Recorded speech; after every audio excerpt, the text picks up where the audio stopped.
Hi, welcome back to the Personality Hacker Podcast. My name is Joel Mark Witt. And I'm Antonia Dodge. Today we're talking about ESTJ careers, the ESTJ personality type in the Myers-Briggs system, and the careers that you as an ESTJ might want to go toward.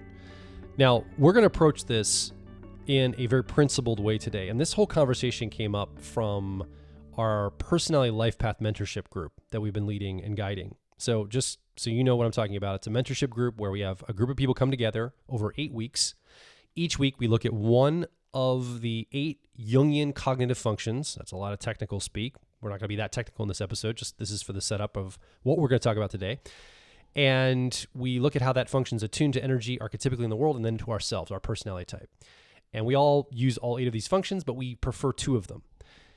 That's the course. That's the program that we're doing.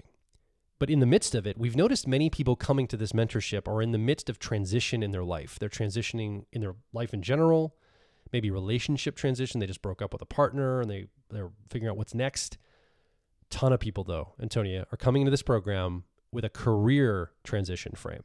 They're either just getting ready to start out on a new career, like maybe out of university, or they've been doing a career for a while and they want to make a change to their career trajectory. They don't know if this is the right career for them long-term into the future. And so they're exploring, many people are exploring this opportunity of saying, what else is there for me in the world, in life, in my career path? So today we want to talk about you as an ESTJ looking at your career trajectory, your career path through the lens of 4 different flavors of the ESTJ personality type.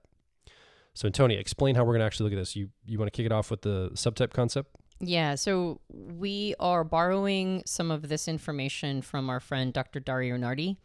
We did a whole podcast episode talking about these subtypes and how they emerged, what the EEG scan wiring information is around them, and a bunch of other good, cool, tech geeky concepts.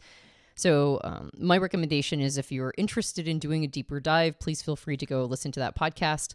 But this podcast episode is going to be for people who are both new to type. So if you've just discovered you're an ESTJ or you're, not that into the technical jargon of it, we want to make sure that this is accessible. And if you are super into type, then we also want to make sure that we have some of that technical piece in it. But effectively, these 4 different subtypes are ways that our type can manifest through nurture. Now, there's some evidence that indicates, or it seems at this time, that there's some evidence that indicates that our type is pre-wired. They've actually observed this with like extroverted versus introverted tendencies. So we suspect that type is nature, meaning that we're born with our personality type.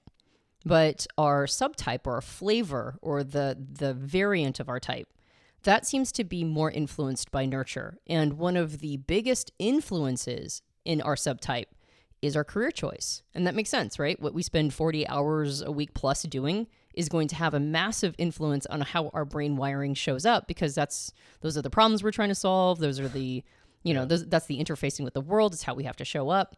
And so there are 4 different subtypes or flavors of ESTJs that are both attracted to certain careers, and then if they choose those careers, are influenced by them to alter how that ESTJ personality type shows up. So just like anything on the internet, if you're doing research about ESTJ careers, you're going to get a lot of general advice, stereotypes, and overgeneralizations. So I did some internet research, by the way, Antonia. I brought a top 10 list in my casual, cursory internet gathering through Google and other means. I have the top 10 list of ESTJ careers according to the internet. You ready for these? So here are the top 10 ESTJ careers according to the internet. Military officer or politician, corporate executive or manager, police officer / detective, lawyer or judge, financial analyst or accountant, engineer or architect, computer systems analyst or network administrator, sales manager or marketing director, human resources manager or recruiter, and then number 10 is teacher or educator. So that's a fairly good list. I think a lot of ESTJs could find themselves on that list, but there's a lot of ESTJs that say, I don't have any one of those careers. I don't feel like I'd want any of that. Am I really not an ESTJ? Yeah. Well, maybe just a different flavor ESTJ. Yeah, there are some careers on that list that some ESTJ subtypes would hate, and that there are some careers that didn't make the list that are actually very much in alignment with certain ESTJ subtypes. So you want to kick it off? Yeah, so let's talk a little about these. There's 4 flavors or subtypes of ESTJs. There's the dominant, creative, normalizing, and harmonizing subtypes. And as Antonia mentioned earlier, this comes from the work of Dr. Dario Nardi, who actually brought ESTJs into his laboratory, connected them to EEG machines, and watched brain scans and brain patterns show up on EEG brain scans over and over and over again. And so he built these patterns from this. The words are borrowed from socionics inventor Dr. Victor Galenko. Not inventor. We got in trouble for saying inventor one time. But somebody who has put forth the work, excuse me. That's right, has forwarded socionics work and also talked about the subtypes. Here I'm trying to give somebody credit, and I'm getting in trouble for that too. Yeah. It's crazy. If you don't give credit, you get in trouble. If you give credit, you get in trouble. Not trouble, you know what I mean. Yeah. And then also Dr. Helen Fisher's work with neurotransmitters. Right. So there's chemical relationships to different chemicals in our brain that each of these have. Testosterone, estrogen, serotonin, and dopamine that we're going to talk about a little bit here. We're not going to go too much into that. I'll just give you a little bit of an index to that. So let's talk about the first subtype, dominant subtype, ESTJ dominant subtype. What does this look like?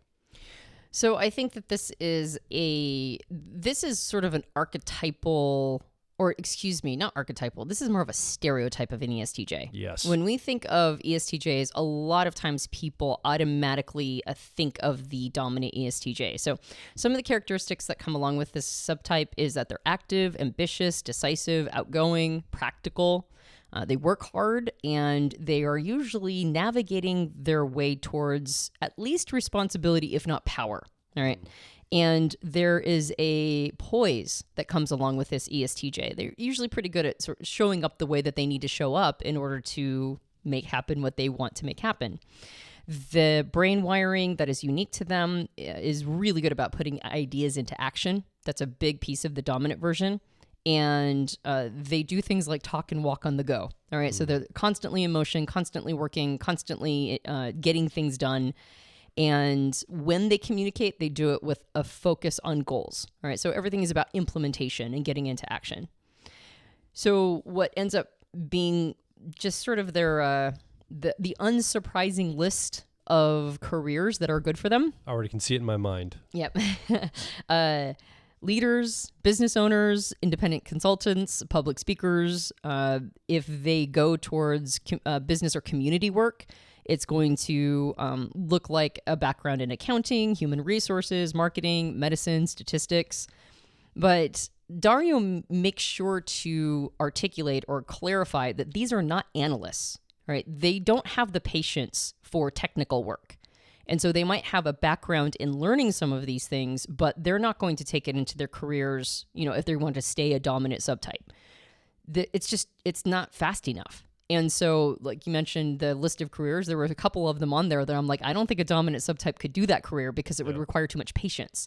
So this is a subtype that is, very assertive, very on the go, and doesn't really like to have to slow down too much. Probably is very good at delegation and directing energies and resource and people to create an actual goal in the world, like to make something happen as an outcome. Mm-hmm. Yeah, they're very efficient. They're very tapped into group dynamics. The challenge is that they're not terribly sensitive to feelings. And so again, this is sort of when people think of ESTJs, a lot of times they think of a dominant ESTJ who's insensitive. But even when a dominant ESTJ does some inner work, right, they balance their inner world and their outer world, they actually can be quite inspiring. They don't have to be insensitive to feelings. It's just if they're young, that tends to be one of the challenges. Yeah. Okay. So we talked about some of the jobs. Let's talk a little bit about the geekiness part, like for the type geeks that are listening along. This is associated with the chemical of testosterone more than the other subtypes, and in the neurotransmitter way. What is the attunement of the cognitive function level for this? The cognitive functions ESTJs are using. The dominant driver function is extroverted thinking, effectiveness. That's how they make their best decisions. And ESTJs learn information or perceive the world through their co-pilot, auxiliary is the technical name, of introverted sensing. We call it memory. So what attunement do these two functions have when we're talking about the dominant? Okay, so for the type geeks out there, Each of the functions can have an either what's called analytic bent or a holistic bent. And think of this as basically input-output, and or a desire to sort of assert your energy to the outside world or to use it to understand things or sort of receive information from the outside world. And for the dominant subtype, they have an analytic bent on both of those functions. That's different than judging or perceiving, though. Exactly. Because it almost sounded like that's what you're explaining. Yeah, no, this is not about introversion or extroversion. This is not about judging and perceiving. This is just every single cognitive function has the capacity to receive and to assert. Almost like a focus, like really point focused or more diffused focused, Right. Wide field versus very specific, like sniper versus shotgun. Exactly. It's like, am I more sort of open to information out here, or am I more, do I have my blinders on and I've got a more of assertive, yeah, exactly, like a sniper way of looking at it. And for dominant ESTJs, both of their preferred functions, both introverted sensing, memory, and extroverted thinking effectiveness, reverse order of preference, by the way, both of those functions have a more sniper, sort of blinders on, but directive, assertive energy to them. Okay. And so you can clearly see the reason why this ESTJ is the stereotype online.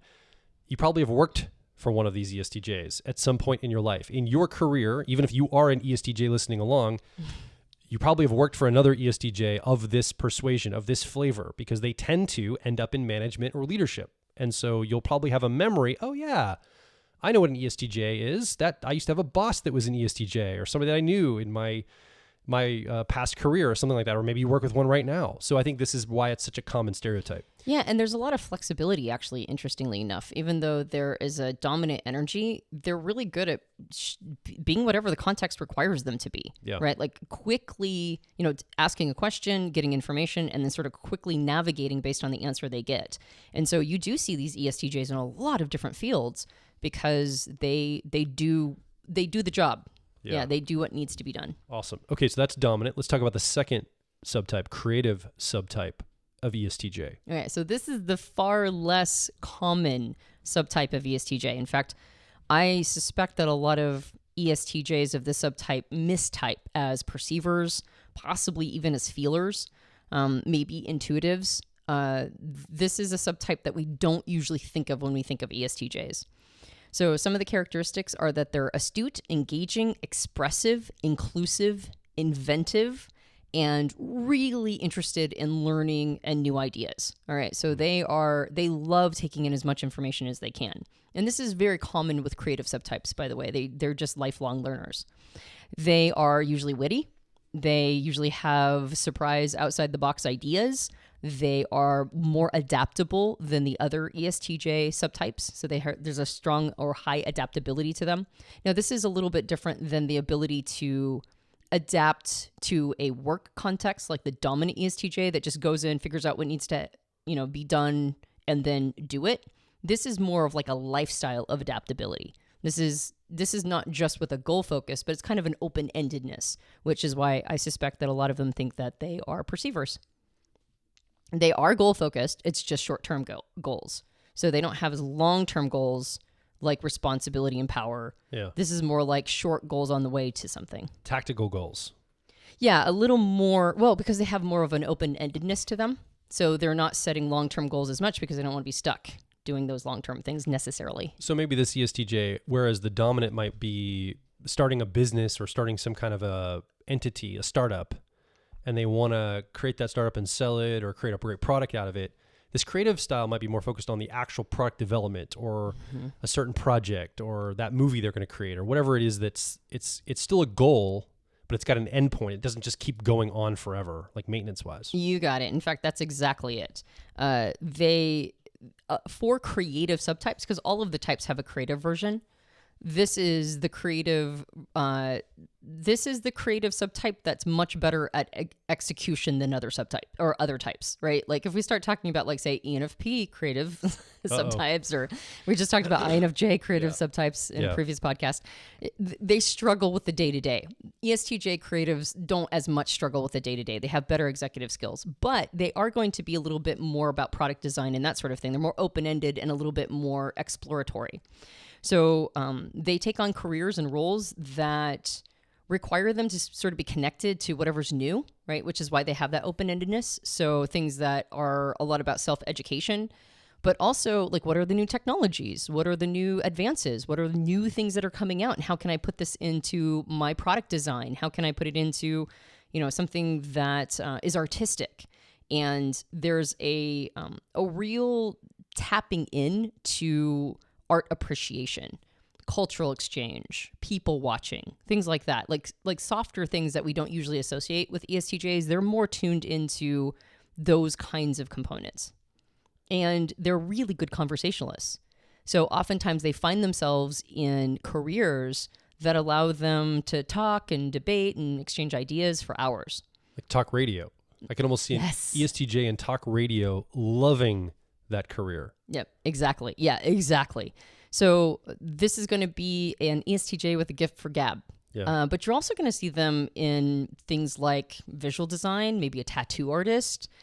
We know somebody who we suspect is a creative ESTJ who is a dueling pianist and a performer. And it's really interesting that our friend, he repeatedly says, I'm not an artist, I'm a performer. And we're always like, no, you're an artist too. And it's like, no, I'm a performer. And it's like, for some reason, he doesn't really want to take on the moniker of artist, even though he's been doing it for decades, is incredible and writes his own music. So I thought that was interesting. Yeah. They can be a little more scattered than other ESTJs, meaning that they're more likely to have jumped from job to job than other ESTJs. They can also be a little rebellious, right? They might have a sort of a cause they believe in, and they're a bit of a rabble rouser for it. They have a bit of a tricky sense of humor and a capacity to play with people. And so that can come out.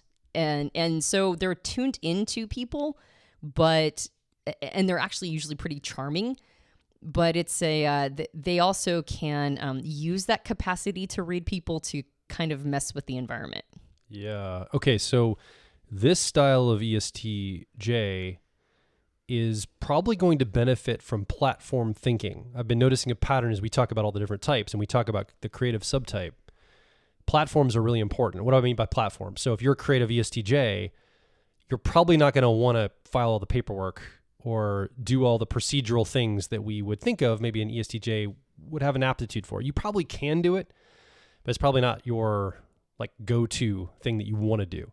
So for example, if you're a creative person, finding a platform, you're a video creator, ESTJ, getting on a platform like YouTube enables you to just focus on your creation, your art, your performance, the thing you're putting out there, the project itself, the product design, rather than all the infrastructure to support the product design. You let somebody else handle that. You let the platform itself handle that. Right. So careers here for creative, I mean, anything from getting on YouTube, I would even argue maybe being like an Uber driver, because now it gives you more of it pays the bills on your schedule. You don't have to show up to an office necessarily, and you get to be more dynamic in the way you come to the world.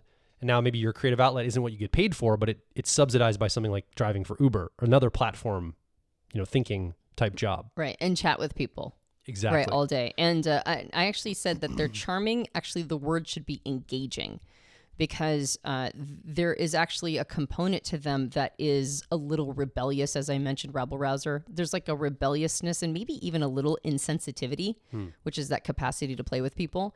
But at the same time, that's really needed when, what is the phrase? Well-behaved women rarely make history. Yeah. Well-behaved ESTJs don't make history either. So there's a bit of the not being the well-behaved ESTJ. And that there are certain businesses that really need that, that ability to execute, goal orientation, even short term, but also that ability to kind of shake things up a little. Yeah, and I can see also like an ESTJ that's a creative, wired ESTJ doing well someplace in Hollywood, the recording, music industry, where there's some management needed, but also some creativity in combination with the management. You need a little bit of management, but a little bit of creativity, and you're kind of bridging both worlds. Yeah, it's bringing a business mindset to art. Yes. Yeah.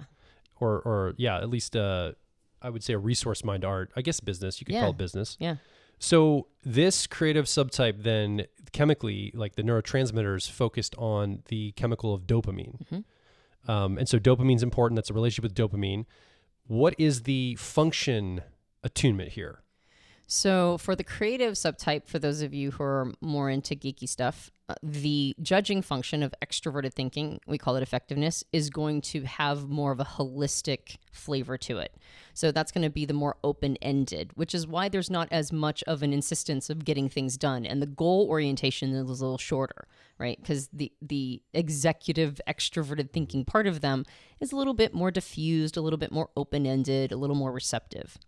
The perceiving function, in this case, introverted sensing, or what we call memory, that's going to have an analytic bent to it. That's going to be the more assertive, sort of more of a desire to get its appetites of learning fed, right? And that's why they're lifelong learners. And one of the reasons why, it's important to them to find career paths that allow them to be what you would call autodidactical, which is constantly, perpetually learning new information. Yeah. Okay. So we talked about the dominant, creative. We still have the normalizing and harmonizing left. Let's go to normalizing. ESTJs can express this way. How does an ESTJ express in a normalizing subtype? All right. So this will be one of the other subtypes that sounds a little more stereotypically ESTJ. Although I do suspect that some of these ESTJs might mistype as ISTJs because there's a little bit more of an introverted sort of quality to them. So some of the characteristics are that they are particularly conscientious, they're detail-oriented, dutiful, objective, and strict. They work hard, they follow procedures, and they aim to set a good example. So these are like the conscientious, good citizen ESTJs. Because of how their brain wiring shows up, they think very sequentially. They like to connect a few dots at a time in order to make a bigger picture. They are focused in on accurate speech, mental planning, operating procedures, social rules, right? This is more of what we think of or a lot of people, not we, but a lot of people think of ESTJs as being a little bit more sort of dialed in this way. And then at the same time, they like to be a part of something larger than themselves. So they have a tendency to be attracted to institutions, to big organizations. They fill jobs that require a mixture of administrative and technical skills. So they are more likely to be an analyst than, say, the dominant ESTJ because they have the patience for it. They're a more patient ESTJ type. So they do really well in school. And they're usually interested in things like economics, finance, history, law enforcement. That was one of the things that ended up on your list that I was like, a creative subtype would hate that, but a normalizing would love it. They usually are versed in logistical and technical elements, and they might even be attracted to things like laboratories, right? Yeah. And to do experience in labs. And they really like knowing the ins and outs of supplies, tools, methods, whatever helps them get the job done in their area. And they have the patience for that.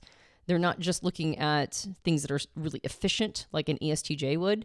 This is more about craftsmanship the dominant ESTJ. So it's less about just being efficient like the dominant subtype. This is more about the craftsmanship of getting things done. Yeah. And so playing nice with institutions, this is probably the ESTJ that's most likely able to be comfortable getting the 9-to-5 job, working there maybe for a few decades, or at least a period of time, building career capital, maybe at one or just a few companies, perfecting their resume, perfecting the skill set. Also, probably this ESTJ is tapped into institutional knowledge the most of all of the subtypes, I would argue. Like really understands like, okay, I've been here for 10 years. This is how this organization operates. This is the institutional way we do things, the standards and the procedures and all of that. They're probably going to be very attuned to that more than the others. It probably matters to them more. Yeah. Yeah. They're more tuned into things like heritage. Yeah. And they're more likely to have a religious tone, right? Or philosophical tone. And the challenge is that they can come across a little bottled up, right?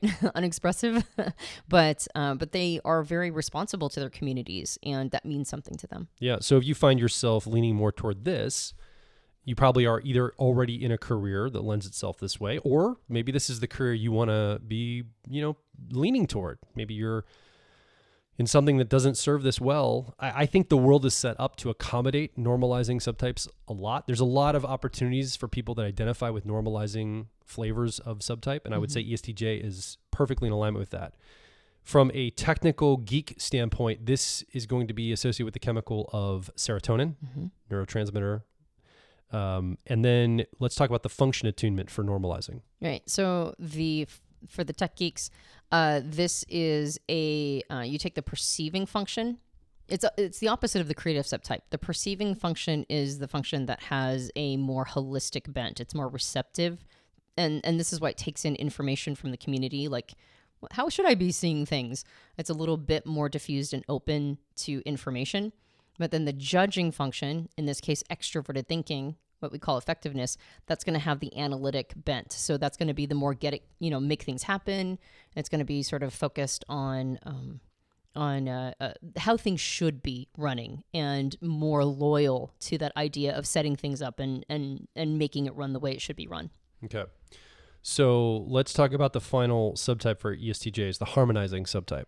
So we've talked about the dominant, creative, normalizing. The fourth is harmonizing. All right. So this is going to be the least looking like an ESTJ in a lot of people's minds if you're focused on stereotypes.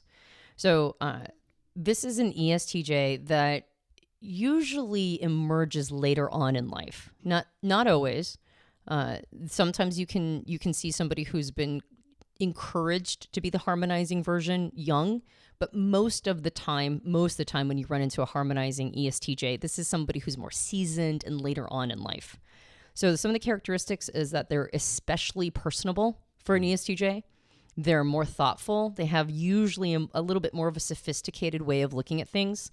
They're more multifaceted. They're taking in sort of more perspectives and more points of view.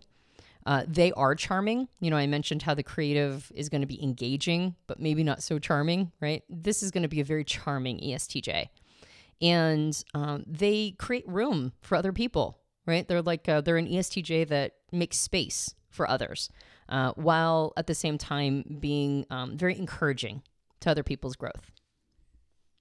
So based on the mind wiring, I'm not going to go into all of the different technical aspects, but based on their mind wiring, they are very balanced with the technical, the artistic, and the people-oriented sides of themselves. They kind of marry it all together. And because of that, they end up being focused on others as unique individuals, but they keep the practical needs of those people in mind. They tend to have more of an aesthetic orientation, like both in the details being accurate, but also in sort of just like a general aesthetic sense, right, with beauty and that sort of thing. So almost like they get a little bit of that artistic flavor from the creative side.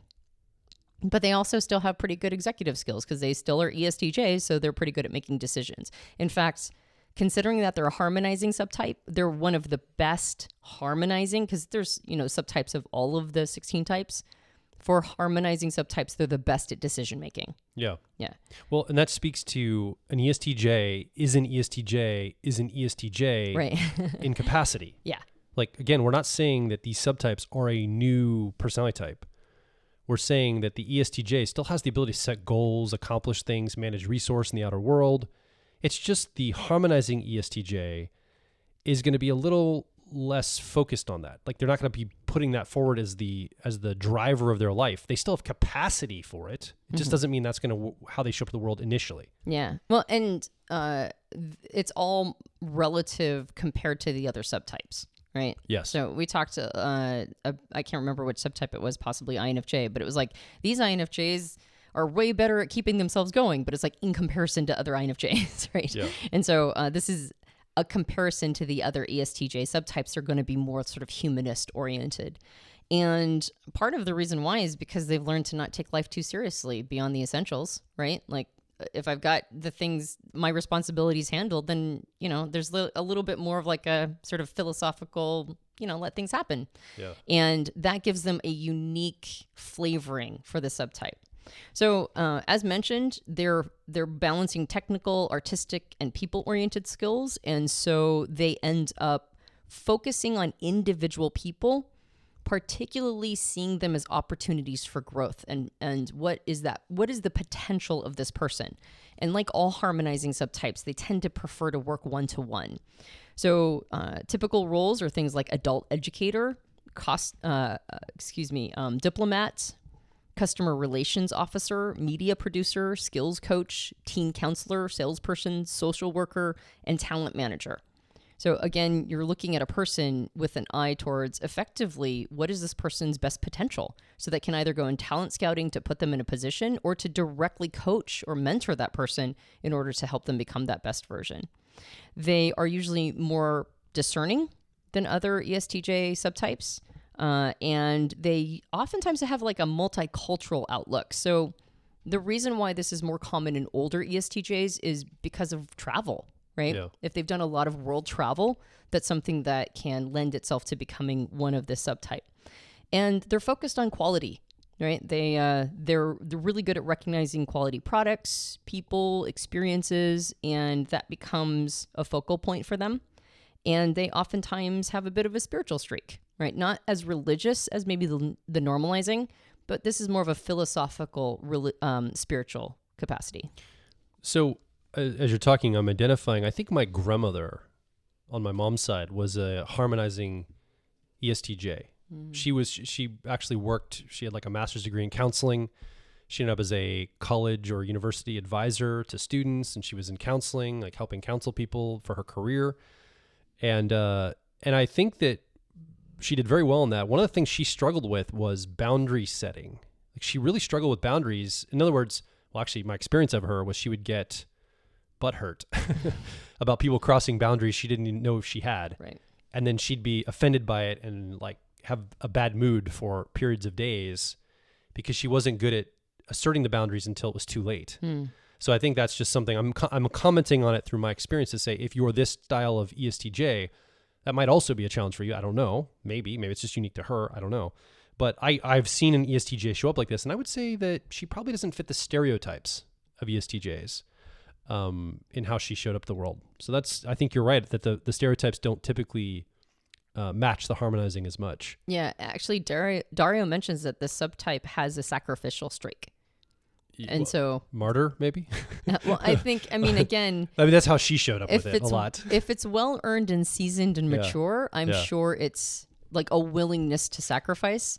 If it doesn't, because we're all stratified. If it's less coupled mature with a less mature, it might look martyrish. Yeah. Neurotransmitter. This is associated with estrogen. Mm-hmm. And let's talk about the attunement of the functions. Right. So this would be the opposite of the dominant. So both the perceiving and the judging function would be holistic. It would be more diffused, open, and receptive. Okay, fantastic. So again, we're not talking about 4 different personality types. Imagine the ESTJ personality is a song with musical notes on a piece of paper, and the performance of that song, there's 4 different ways to perform that same song. Those are the subtypes. That's the flavor that you're performing out as an ESTJ. You are an ESTJ. That's how your cognition works. This is just the flavoring that you show up with that lends itself to a career path. And what's weird or interesting about this is both maybe the way you show up as your subtype can influence the aptitude or the desire for a career path, but the career that you choose can also influence your subtype. In other words, you could start off more as a dominant, but you get into a job or a career that's more normalizing. It's going to start to shape you as an ESTJ to being more like a normalizing ESTJ. So this means the context you put yourself in will express, it'll change how you express yourself, I guess is what I'm trying to say. Exactly. And I think that's important to remember. I know that Dario said that he was really reluctant to call these subtypes initially. He wanted to call them like variants, but that word ended up being associated with something else. But I also like to think of them as flavors. this is something that is, again, nurture oriented. So if you want to, if you want to be more of a creative subtype, then you can put yourself in the context of, those kinds of jobs or positions, and it might awaken that subtype energy. Arguably, one of the goals, if you look at it through the lens of being an adaptable creature in a universe that is unkind to creatures that lack awareness and adaptability, one of the goals, at least I have for myself, is to be able to match the context with the subtype that is right for that context, meaning that I have enough ability to go through these different flavors that I can call upon the one that's needed in the moment. Now, I'm not there yet. I'm still working on, for me, it's the dominant, ENTP subtype. I'm trying to figure that piece out because I'm more harmonizing. But we can put ourselves in different career paths that bring out these different components, or we can choose a career that suits where we're already at, and that's perfectly fine too. Yeah. Okay. And then the maturation process of your life matters as well. Like different times in life, we might need to lean into one of these energies over the other. So as you're thinking about your career as an ESTJ, I think it'd be interesting to identify with one of these subtypes. And then just ask yourself, am I already in a career, or am I looking toward a career that really lends itself to the way I naturally show up? And if I'm going toward a career that's not my natural subtype, am I okay with that career shaping me over time to be a different subtype? Right. You had mentioned before that people are at transition points. Sometimes it's because they're in a career that doesn't suit their type or their subtype, and they've got to find one that matches them more.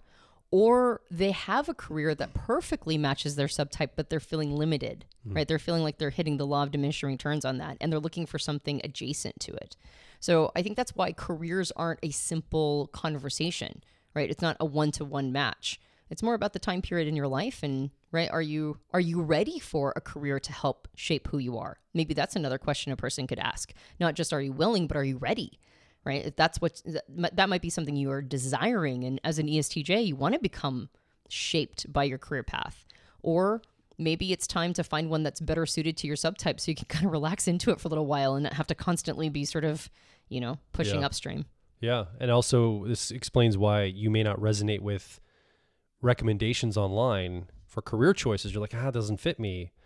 But they say that's good for ESTJs. I guess I'll just accept it because the list on the internet says so. So yeah, I guess that's what I'll do. Like, you don't have to do that. Well, and you can tell that some of these variants or subtypes or flavors could have been mistyped as well. Like I said, the normalizing might be mistyping as an ISTJ. The creative might be mistyping as a perceiver or a feeler. The harmonizing could be mistyping as an intuitive or as a feeler. So it's not uncommon that we're in the wrong place also because we don't have our best fit type nailed down yet either. All right. So if you're an ESTJ that's been listening or watching along, we want you to come over to personalityhacker.com directly below this episode. Leave a comment, ask a question, or more importantly, share your career story with us and the community. We'd love to get a conversation going around this. What is your career through line? Are you just starting out? Maybe you're in university or ready to embark on your new career. Maybe you've been in it for a while. Maybe you've been in a career for decades and you've really identified with one of these subtypes and you're like, yeah, I'm definitely that. And this is the career that's tailored for me. I feel perfect in this career choice, this job. It just speaks to me. Or maybe you're like some of the people in our personality life path mentorship and you're reevaluating. You're like, this is not fitting me anymore. I want to do something different, but I don't know what to do because I've done this so long. Where can I go? And maybe leaning into one of these other subtype energies is the pathway for you to start to unlock opportunity for yourself. Come over to personalityhacker.com and make your voice heard. Yeah, we'll also put a link for Dario's work. At this time, he's created a booklet that talks about these subtypes and some of the information around them. So we'll make sure to have a link so you can go check out that information if you're interested. And if you enjoyed this podcast, you can subscribe to us on iTunes and various Android platforms. If you leave us a rating and review on iTunes, it helps us out a lot. Helps me out a lot too because I get a little bit of feedback and we know how we're doing. So please also leave a review with your rating. You might be watching us on YouTube right now because the podcast is now available in video platform. So come watch us on YouTube, Personality Hacker, and you can also leave a comment there. You can indicate you enjoyed this episode by liking it, and you can subscribe to us there and click the little bell that lets you know when a new episode is up. We have a book. It's called Personality Hacker. You can get it at all major book retailers. And if you leave us a rating and review on Amazon or on Goodreads, it also helps us out a lot. And finally, if you are trying to figure out your best fit type, maybe listening to this episode got you all confused and you're like, am I actually an ESTJ? You can head over to personalityhacker.com and take our free online assessment and at least have it be part of your discovering your best fit type journey, right? It might be the launching pad you need or the beginning of a journey, or maybe it finally confirms what you were thinking the whole time. So head over to personalityhacker.com, take that free assessment. My name is Joel Mark Witt. And I'm Antonia Dodge. And we'll talk with you on the next Personality Hacker podcast.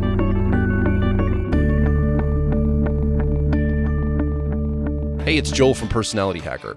So a big reason people get into personality types is usually to improve their relationships with other people. And you can understand key differences between you and someone else when you understand how type works. So clearly, personality type is applied to relationships. But what about the relationship with yourself? Well, personality type can also help you navigate your career, or maybe an educational path that you need to follow, or other opportunities that present themselves, and it helps you know which are the right choice for you. And ultimately, personality is the key to unlocking identity-level worldview and life purpose. It all starts with getting the owner's manual for your personality type. In this owner's manual, we cover the basics of your personality. And then we dive a layer deeper to connect your personality to your relationships, your career, your worldview, and identity. Because we believe it's your life, and it should be designed for your personality. So start your owner's manual journey at personalityhacker.com. When you access your owner's manual, I recommend focusing on the ideal day exercise first. Because when you start crafting your ideal day, you're being mindful about the type of lifestyle that you want. So designing a life around how you're naturally wired makes sense, and you can finally stop fighting yourself. So come discover and develop your unique personality at personalityhacker.com.